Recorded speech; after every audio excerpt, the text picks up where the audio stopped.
नमस्कार दोस्तों, मैं Rinku Verma GPS online classes में आपका स्वागत करता हूं। तो दोस्तों, आज हम विलियन वाले लेसन के बारे में बात करेंगे, जो हमारी रसायन विज्ञान के फर्स्ट बुक का दूसरा लेसन है। इसमें क्या होता है कि विलियन के बारे में पढ़ाया जाता है, विलियन के घटकों के बारे में बताया जाता है, उसकी सांद्रताओं का अनुमापन तथा विलियन के द्वारा दर्शाए गए व्यवहार, ताप के साथ, दाब के साथ इन व्यवहारों का अध्ययन किया जाता है। तो आइए हम वीडियो में स्टार्ट करते हैं विलियन वाले लेसन को। तो सबसे पहले मैंने कुछ मुख्य बातें जो हैं वो आपको बताने जा रहा हूं कि इसका बेस क्या है, विलियन क्या है। सबसे पहले विलियन अर्थात घोल, हम सामान्य भाषा में कहते हैं घोल। विलियन है क्या? तो विलियन देखिए क्या होता है, ये दो या दो से अधिक पदार्थों के समांगी मिश्रण को हम विलियन नाम देते हैं। दो या दो से अधिक पदार्थों के समांगी मिश्रण को, ध्यान रखना समांगी मिश्रण ही कहना है आपको। यदि जो यह मिश्रण विषमांगी हो जाए तो उसके घटक पृथक पृथक हो जाते हैं, इसलिए उन्हें जोड़ा नहीं जा सकता, एक अवस्था में नहीं लिया जा सकता, इसीलिए उसे हम विलियन नहीं कह सकते हैं। तो ध्यान देना, समांगी मिश्रण को ही विलियन कहते हैं। उसके पश्चात विलियन के दो घटक होते हैं, कम से कम दो घटक होते हैं, जो विलायक और विलेय के नाम से जाने जाते हैं। अब यहाँ पर जो अधिक मात्रा में होता है, जो अधिक मात्रा में हो उसे हम विलायक कहते हैं, मतलब जिसकी मात्रा अधिक हो जाए उसे हम क्या कहते हैं बेटा? विलायक कहते हैं। तथा जो कम मात्रा में हो उसे हम विलेय का नाम देते हैं। नेक्स्ट, घटकों की संख्या के आधार पर विलियन द्विअंगी व त्रिअंगी होते हैं। घटकों की संख्या के आधार पर कि यदि दो घटक हैं, जैसे एक विलायक है एक विलेय है, तो फिर हम उसे द्विअंगी मिश्रण कहते हैं, द्विअंगी विलियन कहते हैं। और यदि यह घटकों की मान, जो घटकों की संख्या है तीन हो, जैसे भाई एक विलायक हो और उसमें दो तरीके के विलेय के पदार्थ मिला दिए जाए, तो वो आपका त्रिअंगी मिश्रण कहलाता है। जैसे कि भाई द्विअंगी मिश्रण तो कौन सा है कि जैसे भाई एल्कोहल में जल मिलाया, एल्कोहल प्लस जल, ये दोनों क्या हो गए? देखो, एल्कोहल हो गया विलेय का अणु और जल हो गया इसमें क्या? विलायक का अणु। इसीलिए एल्कोहल में जल, दो दो घटक हो गए, इसलिए दो घटक का हम क्या कहते हैं? उसे द्विअंगी विलयन कहते हैं। दूसरी बात, वहीं हम यदि शिकंजी बनाएं, जो आजकल गर्मियों का मौसम है, शिकंजी सब पीते हैं, तो शिकंजी यदि हम बनाएं, देखिए शिकंजी में क्या, हमने पानी लिया, उसमें चीनी मिलाई, नींबू का रस मिलाया कम से कम, और नमक मिलाया, तो इसमें तीन चार घटक हो गए कि भाई कम से कम हमें नींबू, उसके बाद पानी, उसके बाद चीनी, तीन घटक तो मिलाने ही होंगे शिकंजी बनाने के लिए, इसलिए ये त्रिअंगी हो गए। तीन घटक हो गया ना, तो ये क्या कहलाएगा? त्रिअंगी। चार है तो चतुरंगी। तो ये ध्यान रखना कि विलियन के जो घटक हैं उनकी संख्या के आधार पर विलियन को हम द्विअंगी व त्रिअंगी विलियन कहते हैं। नेक्स्ट हमारे पास घटकों के आकार, मात्रा व प्रकृति। प्रकृति मतलब होता है अवस्था। घटकों के आकार, मात्रा व प्रकृति के आधार पर विलियनों का वर्गीकरण किया जाता है, जो वर्गीकरण हम यहाँ पे आपको बताने जा रहे हैं। तो हम यहाँ पे वर्गीकरण लेते हैं। तो सबसे पहले मैं आकार के आधार पर वर्गीकरण करता हूँ, आकार के आधार पर। ठीक है बेटा, आकार के आधार पर वर्गीकरण हमने किया और आकार के आधार पर हमारा वर्गीकरण जो है वो इस तरीके से आया। देखिए कैसे आकार के आधार पर वर्गीकरण, कि भाई आकार, इसका कितना आकार है, जो हम माप लेते हैं, पैरामीटर्स रखते हैं, उनके आधार पर हम घटकों के आधार पर विलियनों को किस तरीके से बांटते हैं। तो आकार के आधार पर देखिए, हमने देखा था अवस्थाओं में कि तीन प्रकार के विलियन होते हैं। कौन कौन से? एक तो होता है फर्स्ट, इसमें फर्स्ट जो होता है वो होता है वास्तविक विलियन, वास्तविक विलियन, वास्तविक विलियन। सेकंड इसमें होता है आकार के आधार पर, सेकंड जो हम मानते हैं वो होता है हमारा कौन सा? निलंबक विलियन, निलंबक विलियन, निलंबक विलियन। और थर्ड जो होता है आकार के आधार पर वो होता है हमारा कोलाइडी विलियन। कौन सा होता है बेटा? कोलाइडी विलियन।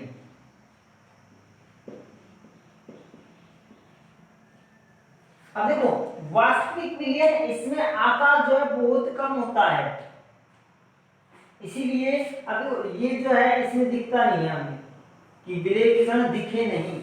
वास्तव में जो विलयन रहे, मतलब जैसे पानी में नमक घोल दिया तो नमक के कण हमें नग्न आंखों से नहीं दिखेंगे, नमक के जो आयन बनेंगे वो हमें नहीं दिखेंगे, वो वास्तविक विलयन पर जाता है। तो वास्तविक विलयन क्या होता है? जिसमें जिस विलयन में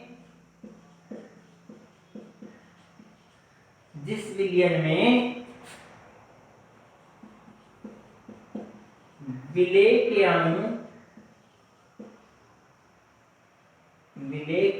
अणुओं का आकार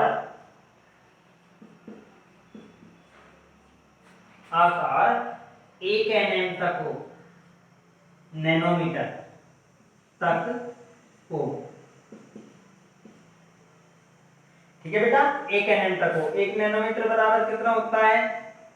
1 nm बराबर होता है 10 की पावर -9 सेंटीमीटर। ध्यान देना, वो इसमें मीटर में आएंगे। ठीक, आगे निलंबक विलयन, इसमें क्या होता है? निलंबक विलयन में जो विलयन का आकार है वो 1000 nm से ऊपर हो जाएगा, जिसके कारण वो कुछ समय पश्चात जम जाता है। जैसे पानी में मिट्टी का घोल, एग्जांपल इसमें भी ले लेते हैं कि भाई हमें वास्तविक विलयन का यदि एग्जांपल पूछ ले तो वो क्या हो जाएगा? एग्जांपल है जल में नमक का घोल। ठीक है बेटा, जल में नमक का घोल जब लगाते हैं, मतलब मिलाते हैं, तो उसमें हमें नग्न आंखों से नमक के कण नहीं दिखाई देते हैं, वो हमारा वास्तविक विलयन है। मतलब उसमें जो मिश्रण बना वो समांगी प्रकार का ऐसा मिश्रण बना कि उसमें घोलने के पश्चात हमें नमक मतलब विलय के अणु नहीं दिखाई देते हैं। उसमें विलयन का जो विलय के आकार है वो 1 नैनोमीटर तक होता है। 1 nm बराबर 10 की पावर -9 मीटर तक होता है। दूसरा हमारे पास आता है निलंबक विलयन, जिस विलयन में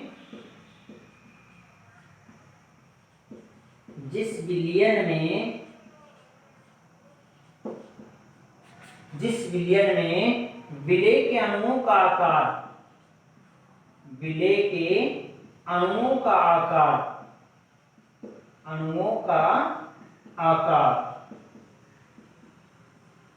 कितना हो? 1000 nm से ऊपर।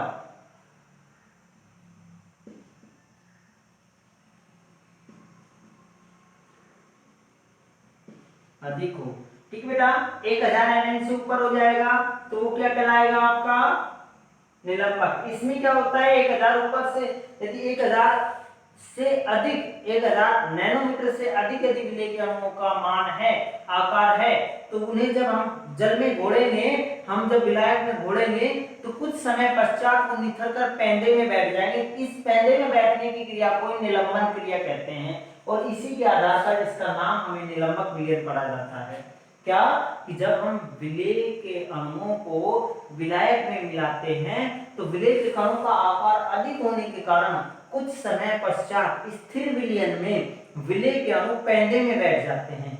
इस पेंदे में बैठने की क्रिया को ही हम निलंबन कहते हैं, और इसी आधार पर हमें निलंबक नाम दिया गया है, निलंबक विलयन का। एग्जाम्पल हमारे पास इसका आ जाएगा। इसका क्या एग्जाम्पल होगा बेटा? इसका एग्जाम्पल होगा जल में मिट्टी का घोल। जल में, साधारण एग्जाम्पल ले रहा हूं मैं, बिल्कुल आपको सबको समझ आएगा।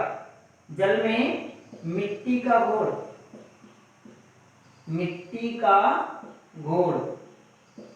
ठीक बेटा, जल में मिट्टी का घोल, हम मिट्टी घोल के रखते हैं तो कुछ समय पश्चात मिट्टी के कण कहां चले जाते हैं? पेंदे में बैठ जाते हैं। नेक्स्ट आता है हमारे पास कोलाइड विलयन। कौन सा आता है बेटा? कोलाइड विलयन। तो देखिए कोलाइड विलयन पढ़ रहे हैं हम, जिस विलयन में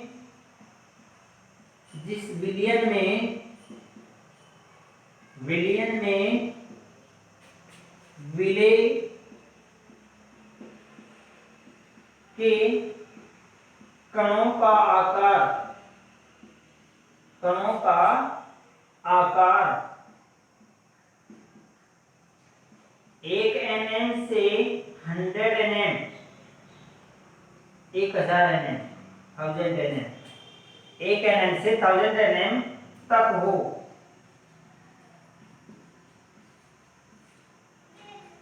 ठीक भाई, इसमें क्या होता है कि कण जो है वो जल में मिलाने के पश्चात जो विलयन है उसका जो रंग है उसको डिफरेंट कर देते हैं। जैसे जल में कोई रंग घोल दिया तो रंग घोल देते हैं तो वो रंग हमेशा जल में घोला हुआ रहता है, मतलब वो पेंडे में नहीं बैठ पाता, ना ही पूर्ण तरीके से मिलता है।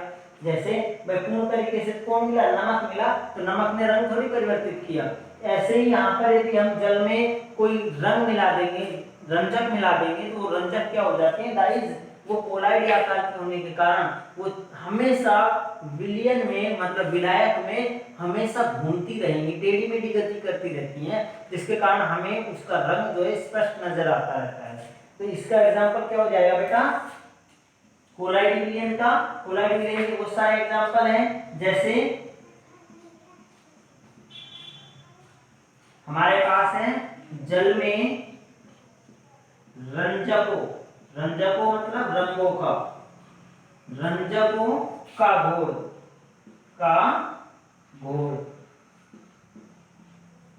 ठीक है, तो मैंने सारे साधारण एग्जांपल लिए, आपको सारे समझ में आए होंगे। तो मैं यहाँ पर वास्तविक विलयन, निलंबक विलयन में कोलाइड विलयन के बारे में बात कर रहा था। तो ये घटकों के आकार के आधार पर विलयनों का वर्गीकरण किया गया है, घटकों के आकार के आधार पर विलयनों का वर्गीकरण यहाँ पर किया गया है। अब देखिए कि इसमें हमें ज्यादा कोई दिक्कत आती नहीं है, इसलिए सीधी सीधी परिभाषा है। जिस विलयन में विलेय के अणुओं का आकार जरूर याद रखना, आकार से ही आप इसकी परिभाषा को दोगे। ये आपके साधारण से एग्जांपल हैं, एग्जांपलों को भी यहाँ याद रखना। यहाँ 1 nm बराबर 10⁻⁹ मीटर होता है।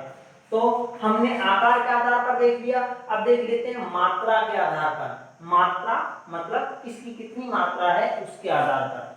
तो मात्रा के आधार पर मैं विलयनों का वर्गीकरण कर रहा हूं बेटा, देखिए ध्यान से। मिटा दो इसको, पहले आप उतार लीजिए, पूरा उतारना, ठीक है। उसके बाद मिटाने के पश्चात मैं मात्रा के आधार पर इसका वर्गीकरण करूंगा। तो देखिए मात्रा के आधार पर भी जो विलयन है उसे 3 भागों में बांटा गया है बेटा। मात्रा के आधार पर भी विलयन को कितने भागों में बांटा है, 3 भागों में। देखिए कैसे। हाँ जी, दूसरा हम मात्रा के आधार पर वर्गीकरण कर लेते हैं। इसके आधार पर, मात्रा के आधार पर।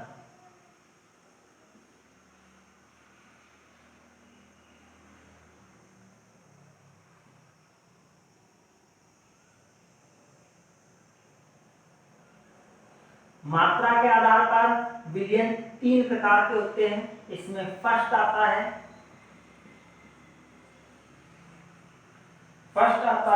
वो आता है असंतृप्त विलयन। असंतृप्त विलयन।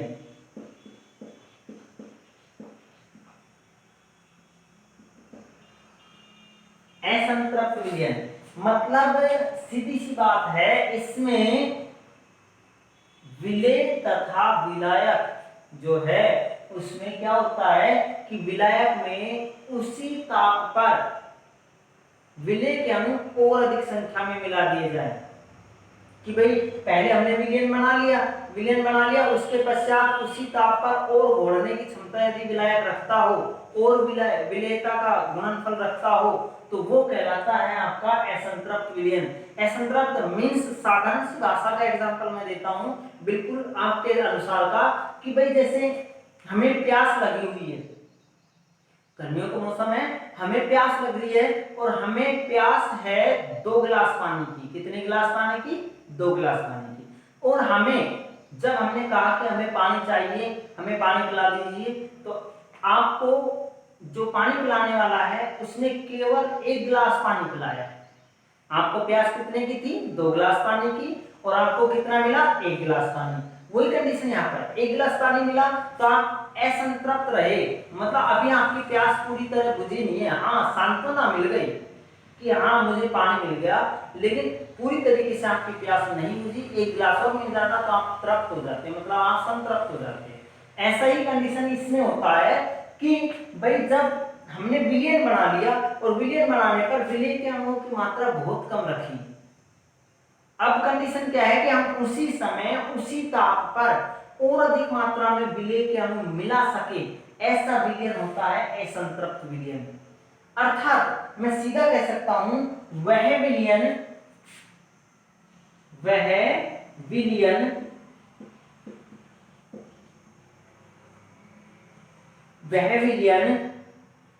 जिसका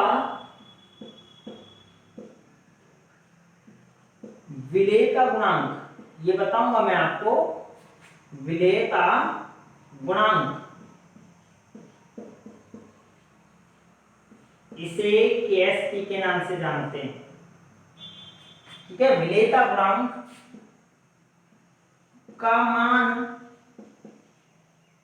विलेयता गुणांक का मान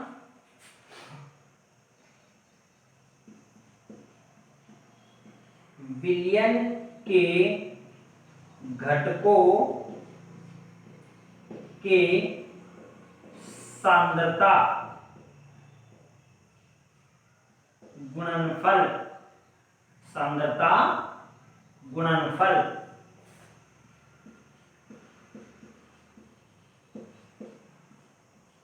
से अधिक हो।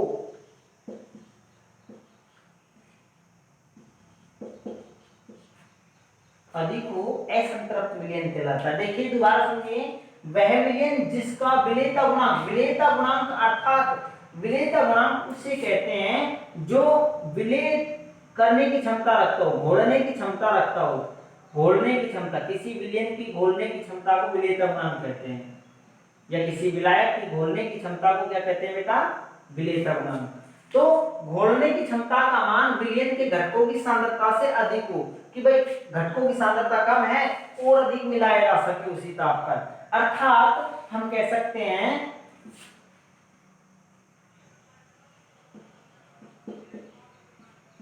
अर्थात वह विलयन, दोनों में से कोई सी परिभाषा सीख लेना, दोनों सही है। वह विलयन जिसमें उसी ताप पर मतलब ताप ना बढ़ाया जाए तो भी, उसी ताप पर, जिस ताप पर विलयन बना है उसी ताप पर विलेय की और अधिक मात्रा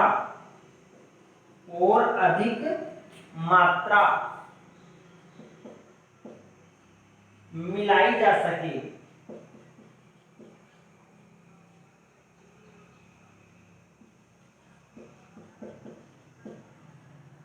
मिलाई जा सके।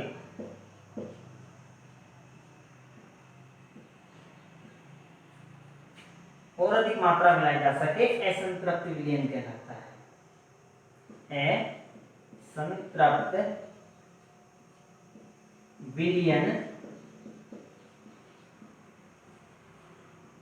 कहलाता है।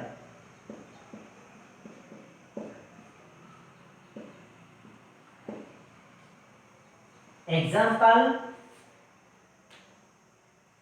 वो इसका जो सूत्र होता है वो क्या होता है, देखिए विलेयता गुणांक Ksp का मान अधिक होता है सांद्रता गुणांक से, A प्लस गुणा B नेगेटिव, मतलब ये एक विलयन है, अर्थात मैं यहां कह सकता हूं A प्लस B मिलकर बनाया AB विलयन।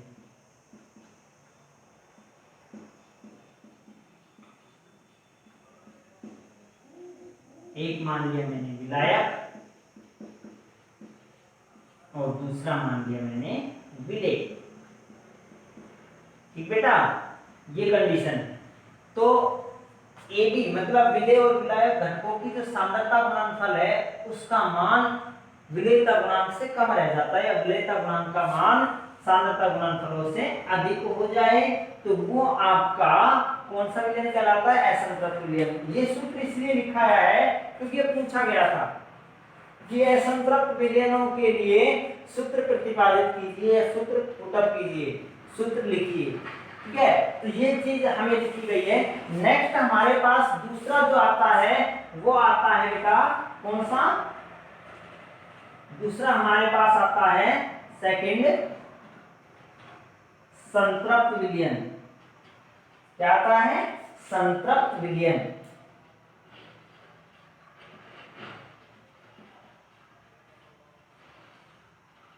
संतृप्त विलयन।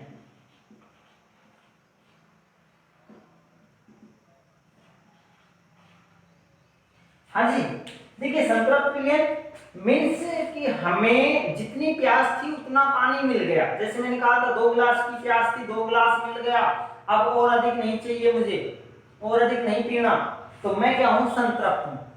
अर्थात कह सकता हूं जिसमें विलेयता गुणांक और विलेय जो घटकों की सांद्रता गुणनफल है, विलेयता गुणांक और घटकों के सांद्रता गुणनफल का मान कैसा हो जाए?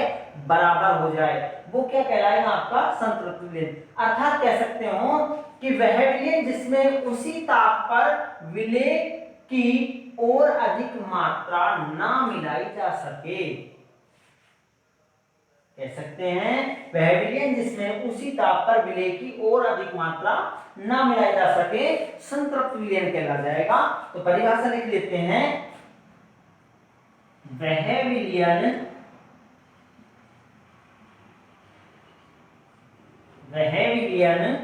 जिसमें या जिसका विलेयता गुणांक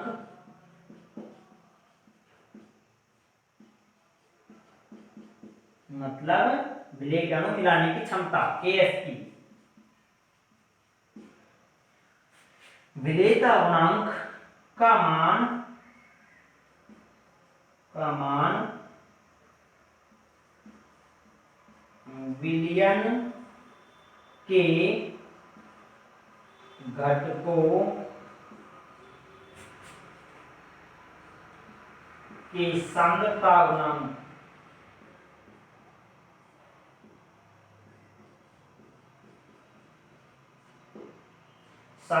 गुणांक के बराबर हो जाए, के बराबर हो जाए या हो। ठीक है, वो क्या कहलाएगा? आपका संतृप्त विलयन कहलाएगा। अर्थात वह विलयन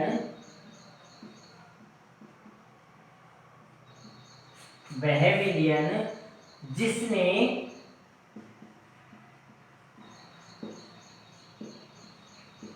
उसी ताप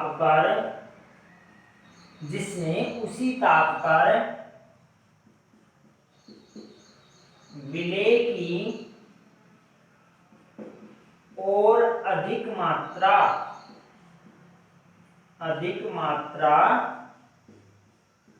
ना मिलाई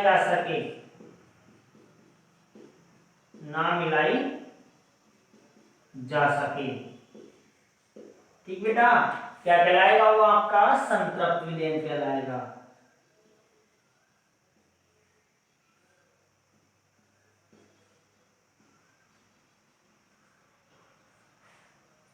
संतृप्त विलयन कहलाता है।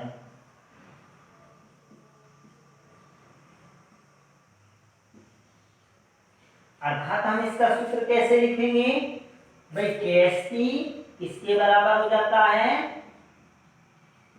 KSP is equal to A plus गुणा B माइनस। ठीक है, ये इसका क्या हो जाएगा बेटा? सूत्र हो जाएगा। तो इनको जरूर ध्यान रखना, सूत्रों को भी, परिभाषाएं भी याद रखना और सूत्रों को भी आप याद रखना। वही कंडीशन है, ये संतृप्त विलयन हो गया। वह विलयन जिसका विलेयता गुणांक का मान विलयन के घटकों के सांद्रता गुणांकों के बराबर हो जाए वो संतृप्त विलयन कहलाता है। अर्थात वह विलयन जिसमें उसी ताप पर विलेय की और अधिक मात्रा ना मिलाई जा सके वो आपका क्या कहलाएगा बेटा, संतृप्त विलयन कहलाता है। असंतृप्त हो गया, संतृप्त हो गया, अब हो गया अति संतृप्त। कौन सा विलयन आएगा, अति संतृप्त। तो मैं इनको मिटा देता हूं, उतार लीजिए। अति संतृप्त थर्ड वो कौन सा हो जाएगा, तीसरा अति संतृप्त विलयन।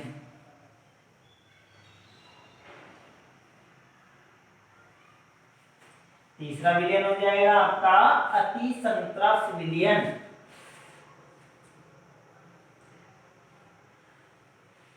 तो अति संतृप्त विलयन को कैसे देखिए, नेक्स्ट हो जाता है थर्ड आपका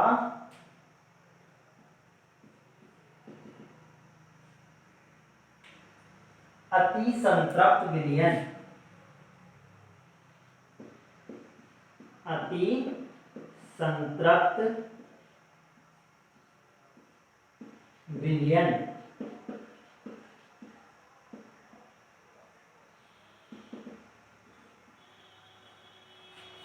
बेटा अति संतृप्त विलयन होता है, जैसे मान लीजिए हमें 2 गिलास पानी की प्यास थी और आपसे कहा जाए कि आप 3 गिलास पीजिए, 4 गिलास पीजिए, आपने 4 गिलास पी लिए, मतलब आपके थोड़ा पेट भारी हो गया। अब आपसे कहा जाए कि भाई आप स्थिति कैसी है, तो वो कहेगा कि भाई बहुत ज्यादा पानी पी लिया। तो वो कंडीशन कहलाती है आपकी अति संतृप्तता। क्या कहलाती है, अति संतृप्तता। मतलब जिसमें विलेयता गुणांक का मान तो कम रह जाए और घटकों की जो सांद्रता गुणांक है वो बढ़ जाए, कि भाई बहुत संख्या में विलेय के अणु मिला दिए जाएं, अधिक संख्या में विलेय विलायक मिला दिए जाएं, विलेय के अणु मिला दिए जाएं, तो वो अति संतृप्त क्रिया कहलाती है। मतलब वह विलयन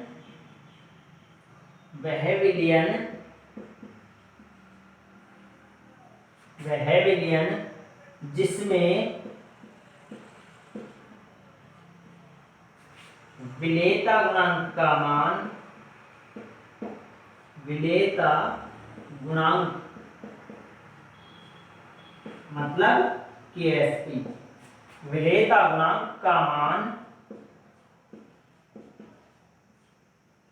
मान विलयन के घटकों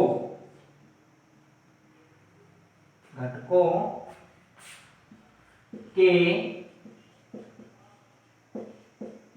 सांद्रता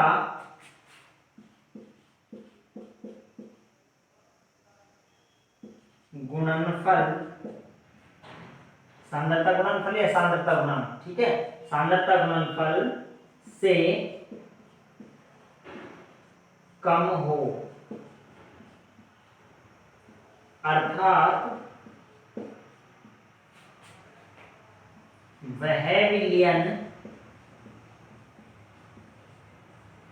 जिसमें उसी ताप पर या ताप बनाकर, जिसमें ताप वृद्धि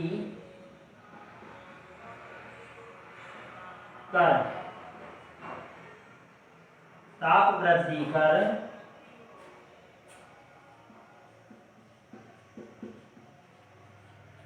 विलेय की मात्रा बढ़ा दी जाए,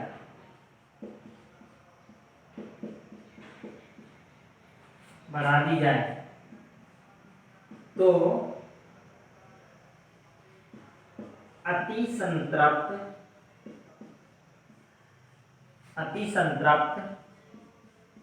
विलयन कहलाता है।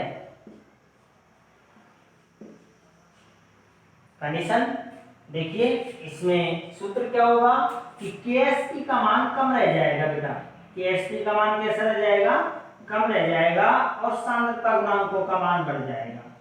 ये कंडीशन है इसमें, सांद्रता गुणांकों का मान बढ़ गया और KSP मतलब विलेयता गुणांक का मान कम रह गया, तो वो आपके अति संतृप्त विलयन कहलाते हैं। ठीक है, ये आपके मात्रा के आधार पर विलयनों का वर्गीकरण किया गया है। नेक्स्ट मैं आपको प्रकृति के आधार पर विलयनों का वर्गीकरण करवा रहा हूं। इस वीडियो में मैं लास्ट प्रकृति के आधार पर वर्गीकरण दूंगा, तो जरूर इस वीडियो के अंत को जरूर देखना, क्योंकि उसमें आपको बताया जाएगा कि कौन सा विलयन कब बनता है और किस अवस्था में बनता है। प्रकृति मतलब होता है अवस्था के आधार पर, तो मैं यहाँ पर अवस्था के आधार पर विलयनों का वर्गीकरण कर रहा हूं। उससे पहले इसको मिटा देता हूं, आप उतार लीजिए। देखिए बेटा, अवस्था के आधार पर विलयनों का वर्गीकरण अभी मैंने आकार के आधार पर कर दिया, मात्रा के आधार पर कर दिया। अब मेरे पास आ जाता है अवस्था के आधार पर विलयनों का वर्गीकरण, अवस्था या प्रकृति जिसे कहते हैं। तो बेटा टॉपिक क्या हो जाएगा मेरे पास? टॉपिक आ जाएगा अवस्था के आधार पर विलयनों का वर्गीकरण। अवस्था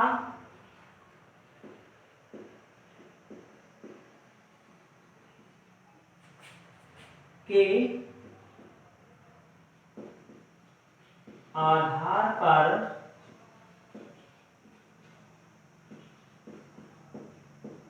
विलयनों का वर्गीकरण।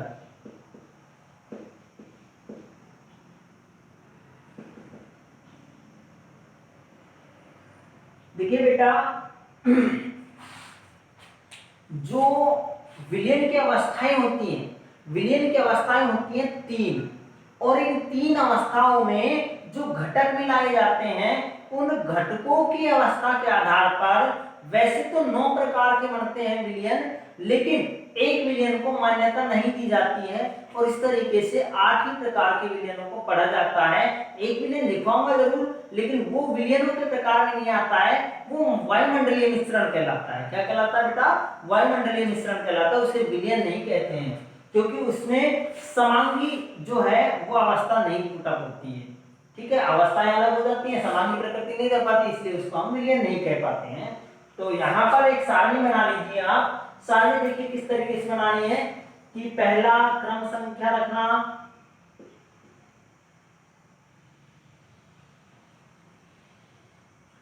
ठीक है बेटा, क्रम संख्या हो गया। फिर उसके बाद विलयन का अवस्था, विलयन की अवस्था कि भाई विलयन की अवस्था किस प्रकार की होगी, कि वो ठोस होगा, कि द्रव होगा, कि गैस होगा। ठीक है, विलयन की अवस्था। फिर हम रखेंगे विलायक, विलायक की प्रावस्था। प्रावस्था इसलिए कहा क्योंकि ये घटक अंदर जाके अवस्था में बदलते हैं। प्रावस्था अवस्थाएं एक ही होती हैं, लेकिन प्रावस्था तब कहलाती है जब घटक के जो कण हैं उसकी अवस्था को देखा जाए। विलेय की प्रावस्था,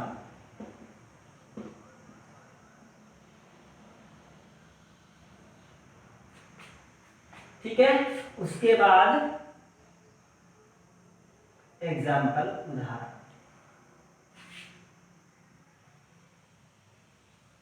इस तरीके से बना लीजिए आप सारणी, ये सारणी आपको दिक्कत नहीं आएगी।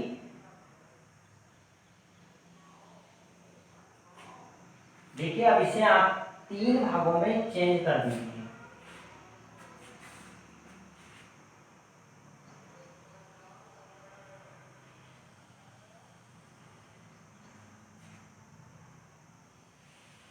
क्योंकि विलयन के हमने 3 प्रावस्थाएं बताई हैं, उन तीनों प्रावस्थाओं का ही वर्गीकरण इसमें करेंगे।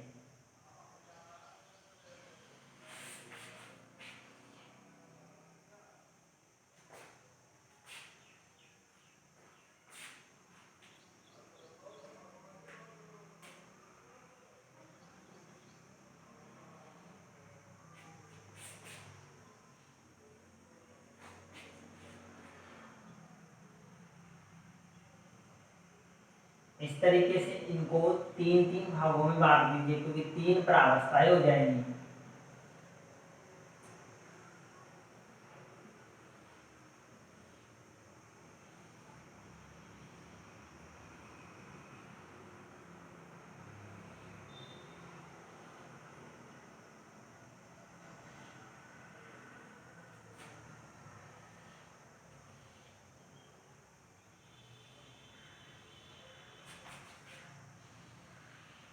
ये बॉक्स बना लेना है। इसमें कैसे क्या लिखना है, देखिए विलीन की अवस्था में रखा ठोस अवस्था। सबसे पहले मैंने ठोस अवस्था ली, ठोस अवस्था का विलयन कब बनेगा। अब ये ध्यान रखना कि जो विलयन होता है ना, वो ठोस अवस्था में ही कब पढ़ा जाता है, जब उसकी विलायक की प्रकृति ठोस हो जाए। तो मैं यहाँ प्रावस्था, विलायक की प्रावस्था जो है वो ठोस ही लूंगा। कैसी लूंगा, ठोस। ठीक है बेटा, जो विलायक की प्रवृत्ति होगी वही विलयन की प्रकृति होगी, वही विलयन की अवस्था होगी। मुझे ठोस अवस्था का विलयन पढ़ना है, इसलिए मैंने विलायक की प्रवृत्ति क्या रखी, प्रावस्था क्या रखी, ठोस। ठीक है, अब यहाँ जो ठोस होगा उसमें मैं क्या मिलाऊंगा, सबसे पहले मैंने गैस मिलाया। क्या मिलाया, गैस मिलाया। ठोस में गैस, ठोस में मैंने गैस मिलाया। तो देखिए ठोस है, उसमें मैंने गैस मिलाया, तो वो क्या बना देगा, बुलबुलेदार, पेस्ट्री, पेटीज, ये नहीं बनती है क्या, वो इसके एग्जाम्पल हो जाएंगे। जैसे मैंने ठोस है कि हमारी मैदा, जो कार्बोहाइड्रेट हमने लिया है, फिर उस कार्बोहाइड्रेट में मैंने यदि बेकिंग सोडा मिला दिया, तो वो बेकिंग सोडा कार्बोनेट को तोड़कर CO2 गैस देता है। वो गैस उसमें मिल जाएगी और बीच बीच में से वो फूल जाएगी, जिसके कारण, फूलने के कारण उसे हम पेस्ट्री, पेटीज, वो पेस्ट्री, केक आदि के नाम से जानते हैं, ब्रेड के नाम से जानते हैं। तो वो यहाँ पर वही कंडीशन हो जाएगी। या फिर आप केमिस्ट्री में इसे ऐसे कहते हैं, जैसे निकिल व प्लेटिनम की सतह पर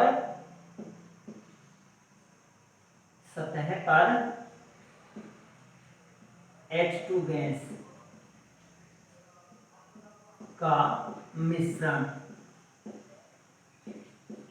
या साधारण सा एग्जांपल क्या हो जाएगा, पेस्ट्री या केक का निर्माण। ये ठोस अवस्था के सोल का प्रकार है। जैसे भाई पेटीज, पेस्ट्री एग्जांपल कब दिया हमने, कि भाई जब हम मैदा जो है हमारे कार्बोहाइड्रेट है, उस कार्बोहाइड्रेट में यदि हम CO2 गैस मिला दें तो वो फूल जाती है और फूलकर पेस्ट्री या केक का निर्माण करती है। ऐसे ही निकिल प्लेटिनम की सतह पर हाइड्रोजन गैस का मिश्रण कर दिया जाए तो SHE, स्टैंडर्ड हाइड्रोजन इलेक्ट्रोड बनता है। क्या बनता है, स्टैंडर्ड हाइड्रोजन, मानक हाइड्रोजन इलेक्ट्रोड बनता है। ठीक है, नेक्स्ट, ठोस में मैंने द्रव मिलाया बेटा। क्या मिलाया, ठोस में द्रव। जब मैं ठोस में द्रव मिलाता हूं तो मेरे पास क्या बनता है, जैसे अमलगम जो बनता है, अमलगम।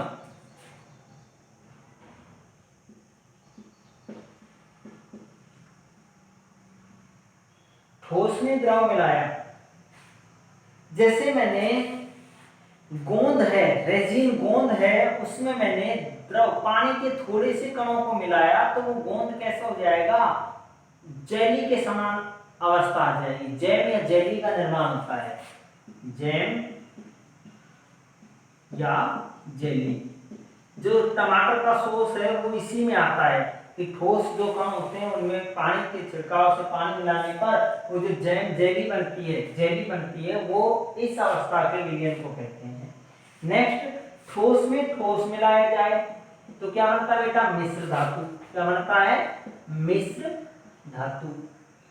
मिश्र धातु, मिश्र धातु मतलब धातु धातु मिला दिया जाए। जैसे स्टील, स्टील में क्या होता है, कार्बन ठोस है, लोहा ठोस है। ठीक है, ऐसे नाइक्रोम जो है, निकिल, क्रोमियम जो है, वो भी ठोस अवस्था के हैं। तो सभी धातुओं को मिलाकर मिश्र धातु जो बनाए जाते हैं वो ठोस ठोस अवस्था का विलयन है, मिश्रण है।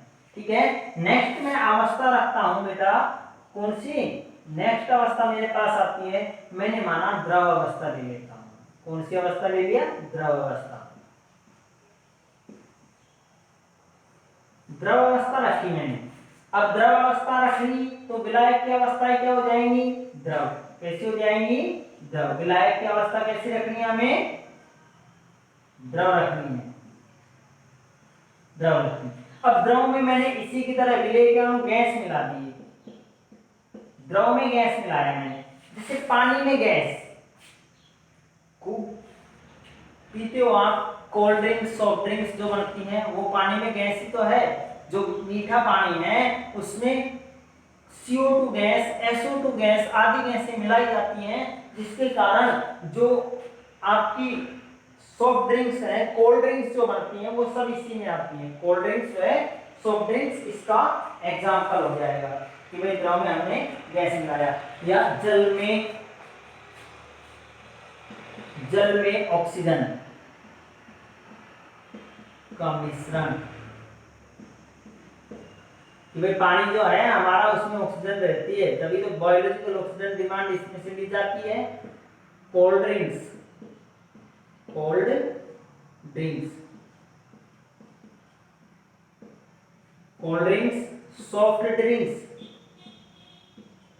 Soft drinks. ठीक है बेटा, ये आता है। अब द्रव में मैं द्रव मिला दूं, जैसे तेल में जल मिला दिया या दूध में पानी मिला दिया, दूध में जल मिला दिया, वो मिश्रण बनता है जिसे पायस और इमल्शन कहते हैं।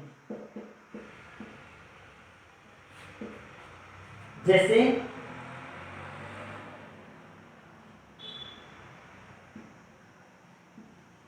दूध में जल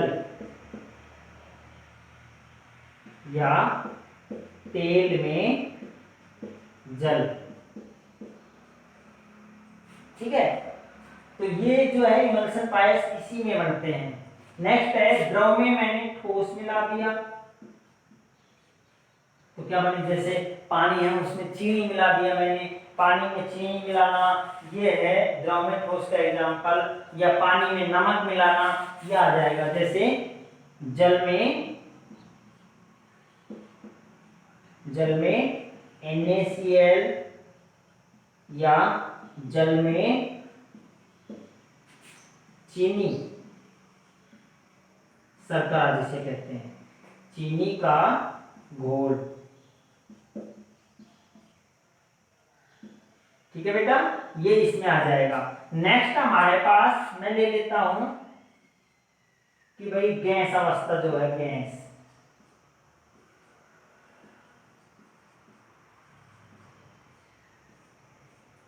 गैस अवस्था का रखा तो मुझे विलायक की प्रावस्था क्या लेनी है? गैस ही लेनी है, इसलिए मैंने यहां क्या लिख दिया?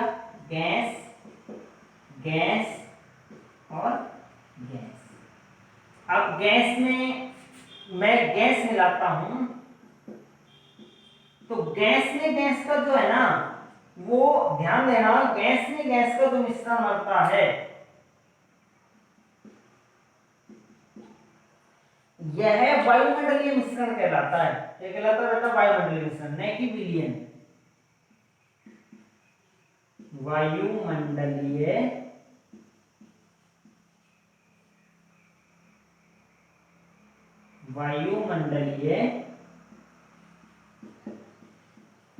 गैसों का मिश्रण, जो कि वो मिश्रित अवस्था में रहती नहीं है। यदि मिश्रित अवस्था में है तो फिर वो अभिक्रियाएं कर लेती हैं, इसलिए इसे विलयन नहीं कहा जाता।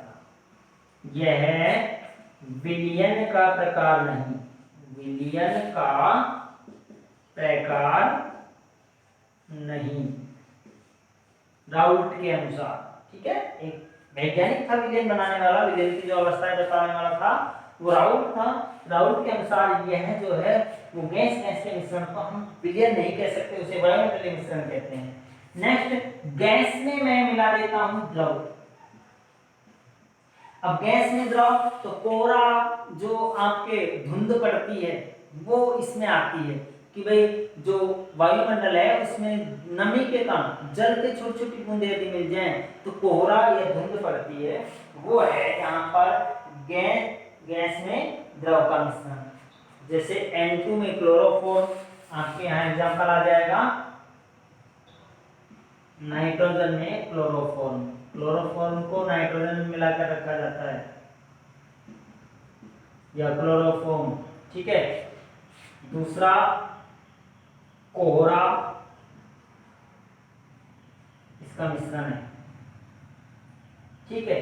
नेक्स्ट आता है गैस में ठोस। गैस में ठोस आपको पता है कि जब वायुमंडल में ठोस के कण मिलते हैं तो धुआं बनती है। जैसे वायुमंडल में कार्बन के कण, वायुमंडल में कार्बन के कण, वायुमंडल में कार्बन या सिलिका, मिट्टी के भी होते हैं, जो पत्थर वाली फैक्ट्री होती है, पत्थर पीसने वाली, वहां देखो ना धुंध सी छा जाएगी, वो सिलिका कण। अब उसे हम धुआं या धुंध कहते हैं, ठीक है। ये इसके एग्जाम्पल हैं और ये अवस्थाएं हैं। अवस्था के आधार पर विलयनों का वर्गीकरण, ये सारे जरूर याद रखना, इसमें से कई बार क्वेश्चन पूछे जाते हैं ये एग्जाम्पलों के, तो एग्जाम्पल वाला आपको जरूर सारणी याद रखनी है। ध्यान देना कि मैंने आपको बताया गैस का जो विलयन है वो नहीं बनता है, उसे वायुमंडलीय मिश्रण कहते हैं। राउल के नियमानुसार यहाँ पर 8 प्रकार के ही होते हैं अवस्था के आधार पर विलयन, ठीक है। तो ध्यान देना कि विलयनों के प्रकार जो है वो 8 प्रकार के पढ़ाए गए हैं। यहाँ 9 लिख रखे हैं, 9 में से गैस का जो मिश्रण है उसे विलयन नहीं कहा जाता, वायुमंडलीय मिश्रण कहा जाता है। हमारा वीडियो यदि आपको पसंद आया हो तो लाइक एंड शेयर जरूर कर दीजिए, जिससे हम आगे और अच्छे से अच्छे वीडियो आपको बनाकर दे सके। Thanks for watching.